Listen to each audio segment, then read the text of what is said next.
1 Samuel chapter 4. Thus the word of Samuel came to all Israel. Now the Israelites went out to meet the Philistines in battle and camped at Ebenezer, while the Philistines camped at Aphek.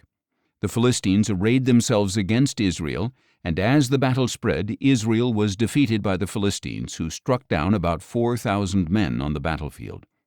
When the troops returned to the camp, the elders of Israel asked, "Why has the Lord brought defeat on us before the Philistines today? Let us bring the ark of the covenant of the Lord from Shiloh, so that it may go with us to save us from the hand of our enemies."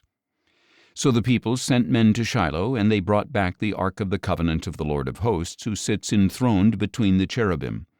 And the two sons of Eli, Hophni and Phinehas, were there with the ark of the covenant of God. When the ark of the covenant of the Lord entered the camp, all the Israelites raised such a great shout that it shook the ground. On hearing the noise of the shout, the Philistines asked, "What is this loud shouting in the camp of the Hebrews?" And when they realized that the ark of the Lord had entered the camp, the Philistines were afraid. "The gods have entered their camp," they said. "Woe to us, for nothing like this has happened before. Woe to us! Who will deliver us from the hand of these mighty gods? These are the gods who struck the Egyptians with all kinds of plagues in the wilderness. Take courage and be men, O Philistines. Otherwise you will serve the Hebrews just as they served you. Now be men and fight." So the Philistines fought, and Israel was defeated, and each man fled to his tent. The slaughter was very great. 30,000 foot soldiers of Israel fell. The ark of God was captured, and Eli's two sons, Hophni and Phinehas, died. That same day a Benjamite ran from the battle line all the way to Shiloh with his clothes torn and dirt on his head. When he arrived, there was Eli sitting on his chair beside the road and watching, because his heart trembled for the ark of God. When the man entered the city to give a report, the whole city cried out. Eli heard the outcry and asked, "Why this commotion?" So the man hurried over and reported to Eli.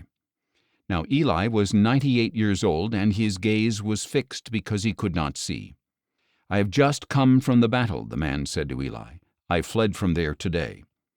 "What happened, my son?" Eli asked. The messenger answered, "Israel has fled before the Philistines, and there has been a great slaughter among the people.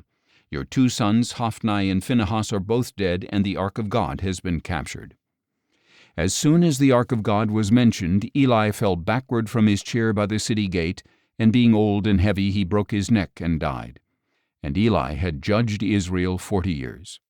Now Eli's daughter-in-law, the wife of Phinehas, was pregnant and about to give birth.